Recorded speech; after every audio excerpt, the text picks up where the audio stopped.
Good evening, good afternoon, good morning, or whenever you happen to be listening to this. Welcome to the Film Realist Podcast, the film and TV podcast from a complete nobody. That is hopefully for somebody. My name is Cal Naranya, and welcome to episode 145. On this week's episode of the podcast, I'm going to be reviewing Mission Impossible: The Final Reckoning. The final Mission Impossible film that started all the way back in the mid-90s has come to an end. No need to worry, there will be a non-spoiler section of the review as well as a spoiler section, so if you haven't had a chance to see the film yet, you can still hear what I have to say without anything being ruined before you get the chance. To round out the episode, I'm going to give some brief opinion on Lilo and Stitch, the live-action remake. It's been a very busy weekend, and the kids wanted to join me for the review, so they'll be on next week's episode, and we can talk about that as a trio. So just wanted to make sure that you knew, the listener or listeners, that I did see it, so you'll hear my little opinion on that. And then to round out the episode, I will be reacting to question of the week responses and listener mail. Let's jump into Mission Impossible: The Final Reckoning, non-spoilers.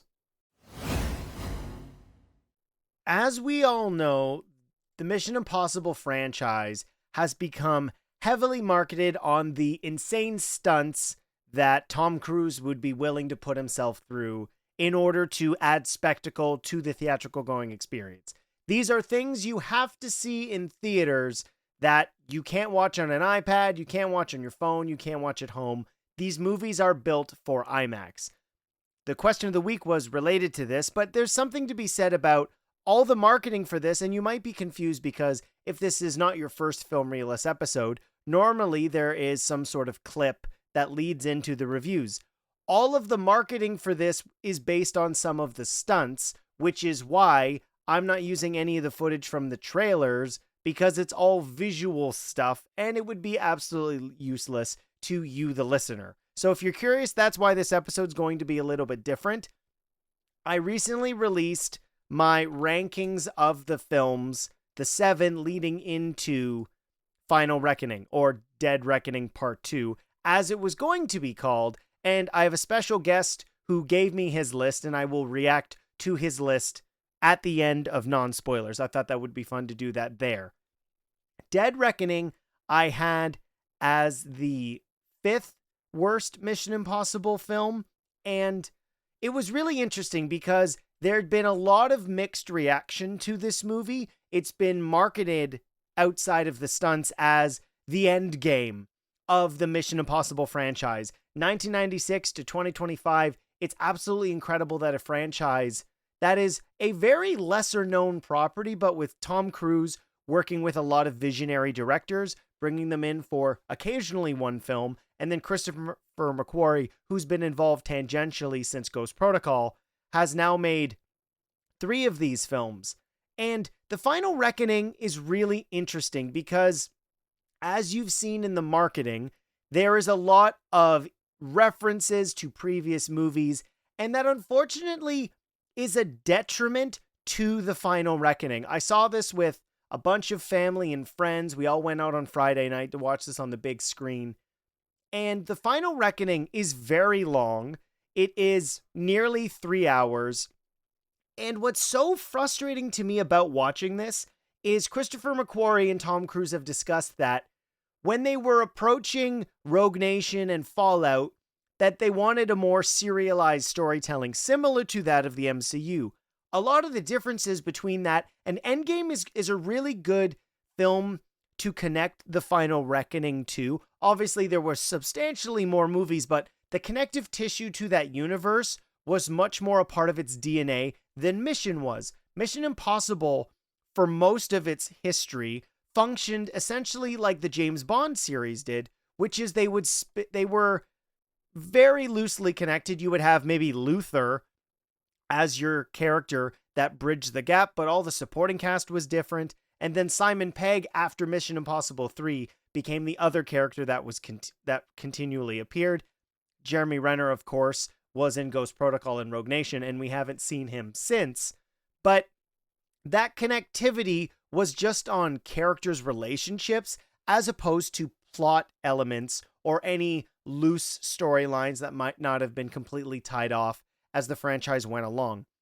This movie tries to establish a longevity of connective storytelling, and I really don't think you needed that. I obviously did my trailer reaction for this film for both of the main trailers and reacted to seeing references I was familiar with, and my optimism going into this was those were going to be necessary integrations into this storyline. And Dead Reckoning, which I did review 2 years ago, I thought really did feel like a part one of a story. And to its benefit, The Final Reckoning does really feel like part two. But at the same time, one of its main issues is it's trying to weave in this whole universe as well as be a continuation from Dead Reckoning. The marketing for these two films, when they were announced, was part one and part two. It obviously did not do as well as they suspected it would, thus removing part one and retitling this to be The Final Reckoning. And The Final Reckoning, if you were to cut out all of the, I'm going to say unnecessary, because I do think they hamper down the pace of the movie, which does feel like it takes quite a while to get started. And the main events that actually have to do with Final Reckoning, I quite enjoyed. But it's very interesting to me, and I've been somebody who has said this for a long time. You can see it on my Mission Impossible ranking when there were only 7 films, that Fallout was the perfect distillation of what has worked about this franchise in the 21st century of moviegoers. That is, the spectacle that Tom Cruise loves to have in those movies with great actors, a compelling, concise story that is somewhat overly simple, so that way audiences of every nation can follow along with it, whether that's being translated from English into other languages or potentially being read with subtitles.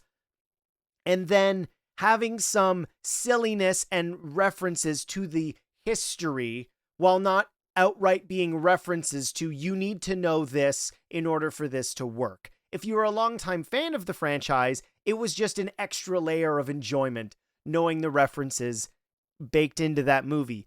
And that movie, while having a continuous storyline, not even a continuous storyline, continual relationships with characters, that being Ilsa, Luther, and Benji, that continuing on, we even got Ethan's wife from Mission Impossible 3 being brought back, which was a great point.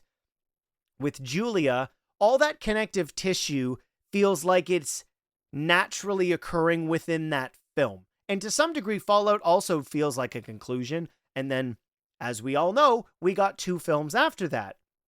Dead Reckoning, what's so interesting to me is my perspective on that film has shifted, having now seen Final Reckoning, which is, I still do feel like there is a lot of setup for what we then get in the Final Reckoning, but Dead Reckoning, outside of, and this is a pro and a con all at once, which is it introduced this idea that Gabriel had this relationship with Ethan before they joined the IMF, which led me to believe, and I'm sure a lot of people would have felt this way, this is going to be something we are going to be invested in, the origins of Ethan Hunt with the conclusion of Ethan Hunt's story. I'm not going to say exactly whether that happens or not, but that was a really interesting thing to then make the focus of Ethan's drive in Dead Reckoning Part 1, which is he knows how dangerous this Gabriel is, which is why he's even more elevated than normal. But outside of that new storyline, all of Dead Reckoning is new to this universe. We have characters showing up that we're familiar with, but it's all new story. None of this is related to anything we've seen before, and I really appreciate that that's the case. Nothing feels ham-fisted as connective tissue to show like, oh, this is this expansive world that you need to have been following along with since 1996. And I'm really grateful that is the case. The conclusion of that story does sort of feel like a to be continued. And with the Final Reckoning, as opposed to just being a continuation of that story, for whether this is because it was the conclusion or that other universes have done this, the Marvel Cinematic Universe was building poorly sometimes, but for the most part, above average, to that conclusion of the Infinity Saga, where Mission Impossible's conclusion is okay to just be about the entity and nuclear war and the destruction of Earth and artificial intelligence taking over the nations of the world who have a up and down relationship because of all of these things that have gone on. Specifically with Ethan's relationships with these other nations, with what's gone on with nuclear armaments or the destruction of the Kremlin. There is enough of Ethan's history to show this is a really bad idea to have a country have possession of this artificial intelligence that could overwrite and take control of everything. That's a good enough story to make the conclusion. And when The Final Reckoning focuses on that, it's a really entertaining movie. Where the movie struggles, and I found this particularly interesting because Christopher McQuarrie has worked on 4 of these movies now. He's been involved since Ghost Protocol. He has an uncredited rewrite with that story, but then has been a writer and a director since Rogue Nation. And Rogue Nation is one of my favorites. Fallout is as good as Mission Impossible could ever get. And one of my main criticisms of Dead Reckoning is those stunts didn't feel motivated by story. It felt the other way around. Tom Cruise wanted to ride a motorcycle off of a cliff into a low parachute opening, and we need to figure out a way of writing that into the story. The Final Reckoning has some absolutely incredible spectacle, stunts that I was baffled in how they would have constructed these sequences to make them safe for Tom Cruise. You've seen a lot of it in the marketing. The scuba sequence, as well as the running in this, is amazing as per usual. One of his best sprints of all time. And then the plane sequence. And that spectacle is jaw-dropping, awe-inspiring that only somebody like Tom Cruise can do. My main issue is those sequences, similar to a lot of the way that this movie is constructed, are paced poorly, edited in such long shots that the momentum of the sequences starts to drag. And I'm not somebody who wants cutting for the sake of cutting to maintain somebody's attention span. That's not what I'm saying. But the movie is just overly long and drawn out, where you can have the spectacle of something he's done with a long take, but the momentum of what's going on needs to symbiotically be pushed in the same direction. And a lot of the times, some of these sequences and the editing choices make it feel like, isn't this amazing? Look at him doing this.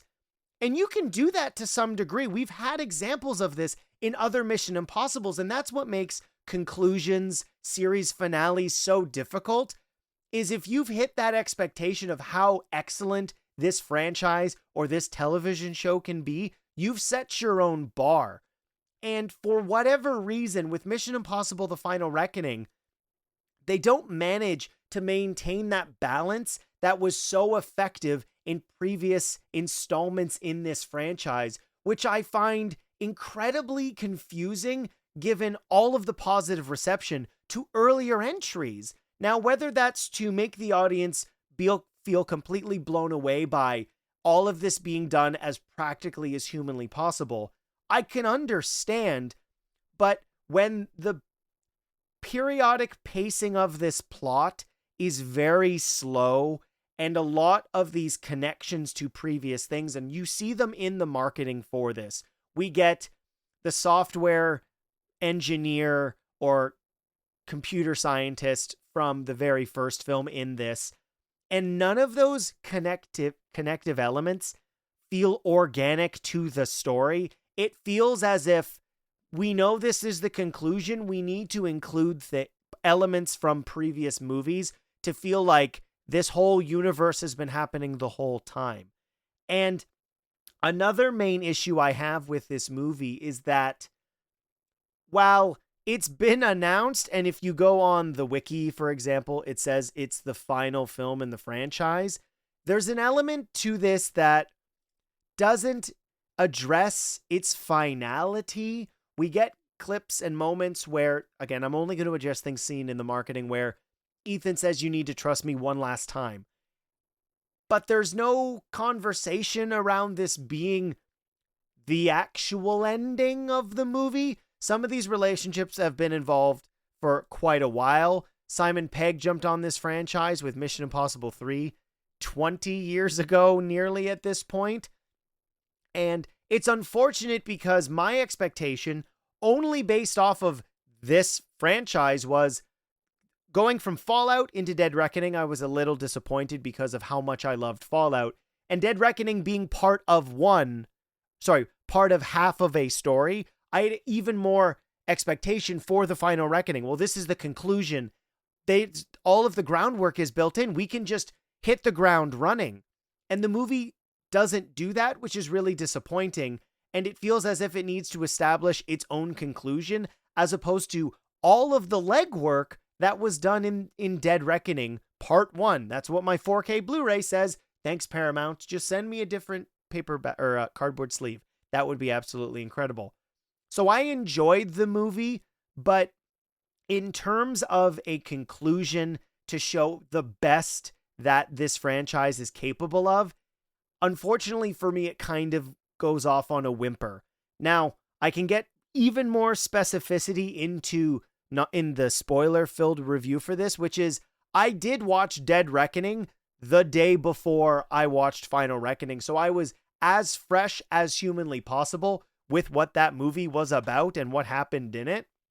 So I'm curious what you thought of the Final Reckoning. You can let me know below, or you can @ the Film Realist on anything. This is just my non-spoiler thoughts. There's going to be even more in non-spoiler. The movie's 3 hours long, and I've got a lot to talk about. So that will do it for non-spoiler review of Mission Impossible: The Final Reckoning. Of course, you need to see it on the big screen, and I can tell you some more reasons why as to why I was also a little bit disappointed in spoilers. So let's jump into spoilers for Mission Impossible: The Final Reckoning. I lied. Just before we get into Final Reckoning, Cade Onder, I said that wrong, Cade, I'm sorry, was supposed to be on the show. He's not feeling well, so please send your wishes to Cade Onder. He did write in his Mission Impossible rankings. So this is Cade Onder's Mission Impossible ranking, starting at number 8, Mission Impossible 2, number 7, Mission Impossible: Ghost Protocol. Cade, that is way too low. Absolutely ridiculous. Number 6, Mission Impossible. Number 5, Mission Impossible: Rogue Nation. I can kind of understand it being that in the middle. Number 4, The Final Reckoning. Number 3, Mission Impossible 3. Number 2, Mission Impossible: Dead Reckoning. And number 1, Mission Impossible: Fallout. I completely understand and would argue with anybody if Fallout wasn't number 1. I'm really curious and confused as to why the last 2 films are as high as they are, but I mean, I know Cade loves this franchise and he has his reasons for why they are there. So that's Cade's ranking of the Mission Impossible films. I released mine 1 through 7, and I went back and forth on this a lot. Don't worry, I will share the final photo of my rankings. So number 8 is Mission Impossible 2, and number 7 is Mission Impossible: The Final Reckoning, which means number 6, Mission Impossible, number 5, Mission Impossible: Dead Reckoning, number 4, Mission Impossible 3, number 3, Mission Impossible: Rogue Nation, number 2, Mission Impossible: Ghost Protocol, and number 1, Mission Impossible: Fallout. So that is my final ranking for the Mission Impossible franchise. Let me know what yours is in the comments, and now we can actually go to spoiler review of Mission Impossible: The Final Reckoning. So a lot of the setup of the movie is connecting to previous elements. A lot of time has passed, and Ethan and Grace are pursuing Gabriel because they know he's somewhat involved.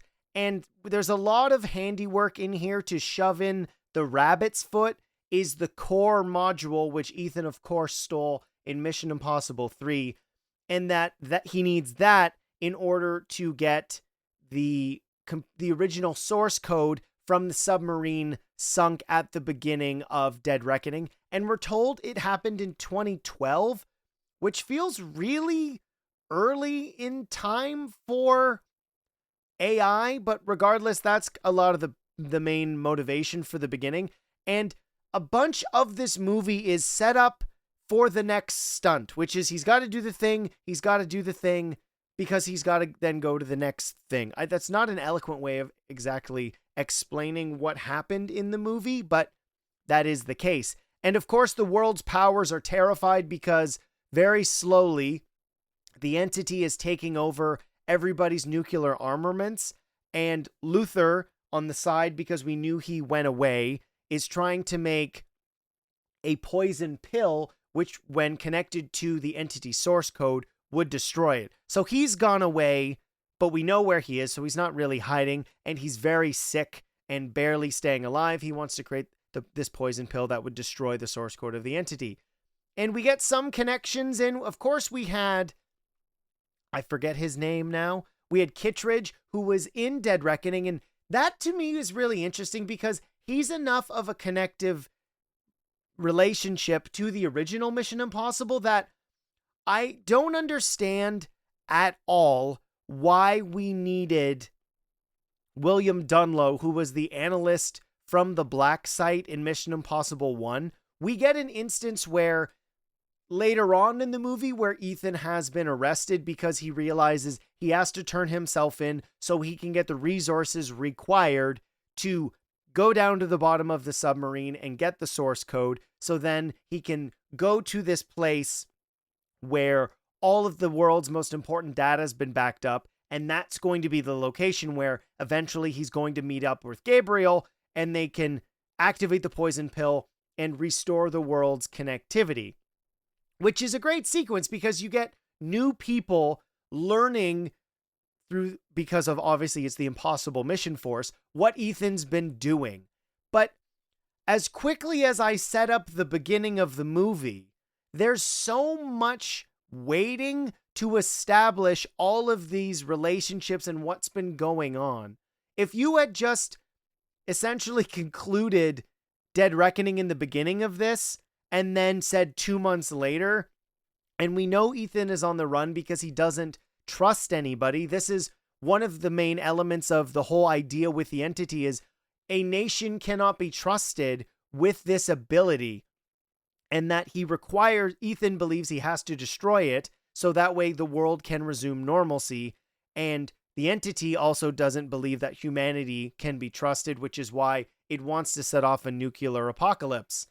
We get an element of, in the beginning, where Ethan goes in and actually chats to the entity, which is fine. I don't really feel as if he needs to have that communication because we know through the way that Ethan has strategizes in the first film that he is trying to outthink this algorithm.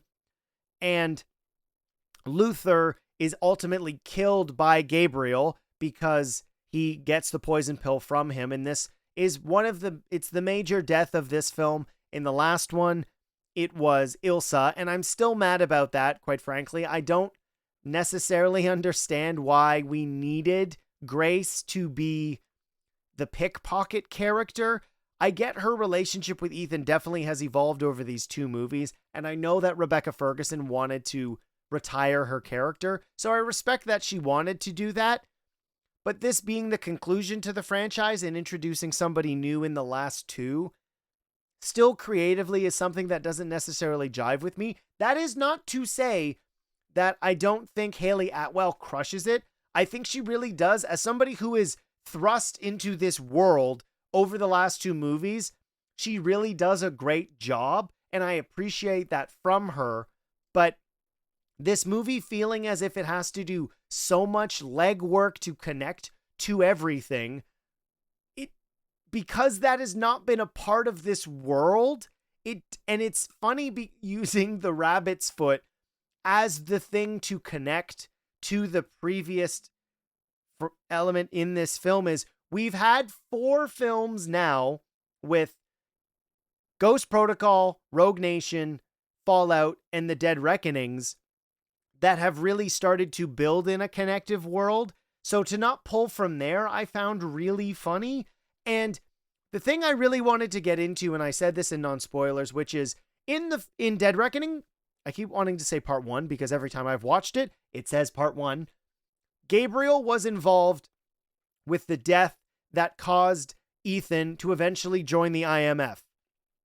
We do not see any more of that time frame. It is only in Dead Reckoning to establish that Ethan knows him and motivate him through that film. That could have been the backbone of this movie to tie everything together. Gabriel is the reason Ethan has become Ethan Hunt, and to only see the same thing from that sequence twice, and it connects to Hannah Waddingham's character, but again, she is a new character in the movie, which I found really fascinating. That was the choice in how we were going to bring history to Gabriel's character. I like that idea, but the execution didn't work for me at all. And I mentioned this in non-spoilers, which is the submarine dive is absolutely incredible. The use of a moving set, as well as the highs and lows of the water, dealing with the pressure and having to go into the, what is the name of it? The Sevastopol, I know I said that wrong, submarine to get the source code, that being one of the main motivators and one of the MacGuffins of the movie, is absolutely spectacular. But that sequence is way too long, and the tension starts to dissipate, which lowers the unease you would experience with Ethan being alone. And then the humor, I think, in this movie is executed really well. I think Will Donlow and his wife in the Arctic are really funny together. And then the next sequence, which is the main stunt of the film, is the flight sequence. And it is absolutely incredible to see this happen. But some of the exposition in the way that it's delivered really feels exposition heavy, where it's not eloquently woven into conversation. A lot of this feels like, I need to say this so that you understand why this thing can happen later. And my main disappointment is Christopher McQuarrie and the production crews, writers, directors, Tom himself, have shown they know how to do this the best way possible. And the sequence where there is a bomb, as well as having to hack into this safe site with all the security and all of the world's data information backed up, because that's where the entity wants to go, on top of Benji being injured, the momentum of that sequence does not feel it feels very reminiscent of Fallout, which I appreciate because obviously, as I've said over this podcast over and over, I love Fallout. And that sequence is absolutely incredible. It is a marvel that it managed to be done with the lead actor of the movie. But the way in which it's edited and paced, there does not feel as if there is going to be a finality to where is Ethan Hunt actually going to die. They fake you out that that's going to happen, and that it seems to be a systemic problem of this movie, which is building in the finality that this is the problem for the entire world, which of course is cataclysmic stakes. But is this just the stakes of this movie at this time? And is Ethan going to move on? Because the conclusion to the movie is just Ethan getting the entity on the destroyed module, and then everybody sort of dissipates. Another connectivity thing, and I've got the wiki here just so I don't forget, is that, what is that actor's name? I don't want to forget it. Shea Wiggum is Jim Phelps Jr. We get one line in Dead Reckoning that this is personal for him. This character, if you were going to do that, should have had way more conversations with Ethan in Dead Reckoning. The creative process behind the scenes for these two movies, I'd be very curious eventually when we get some sort of, I'm hoping like hour and a half making of, because the behind the scenes for Dead Reckoning weren't great. Partially, I know that was affected by COVID. So I'm really hoping for Final Reckoning, we get to see how they sort of tangled this story together.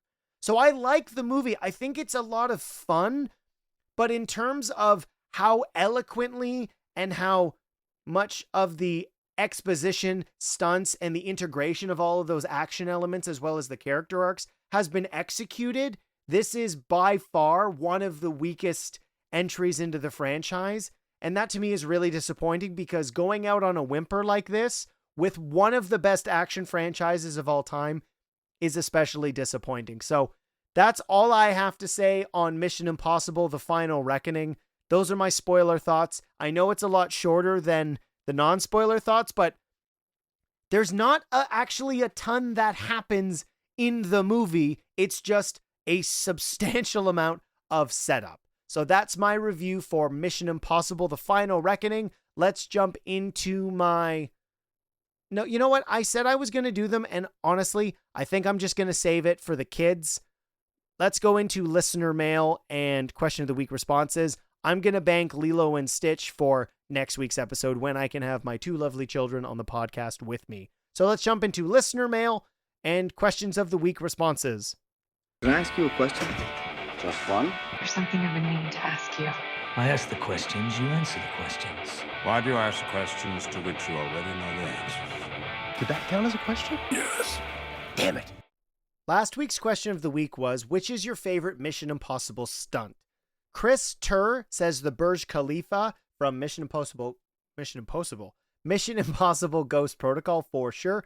Scotty Cameron writes in, it's got to be Ethan scaling the Burj Khalifa in Ghost Protocol. That was the stunt that led the future installments to want to ante up and set the stage for the wild death-defying stunts Tom Cruise would do for entertainment. And then Dylan writes in, favorite stunt is tough. I should catch up and watch them all, but off the top of my head, the vertical shimmy he does off the pole seems impossible. So Dylan is, of course, referencing the ab shimmy that he does in the beginning of Rogue Nation after being captured when he meets Ilsa for the first time. That is an incredible stunt. Mine is why I think this podcast should just be called Kyle Loves Fallout, no other Mission Impossible.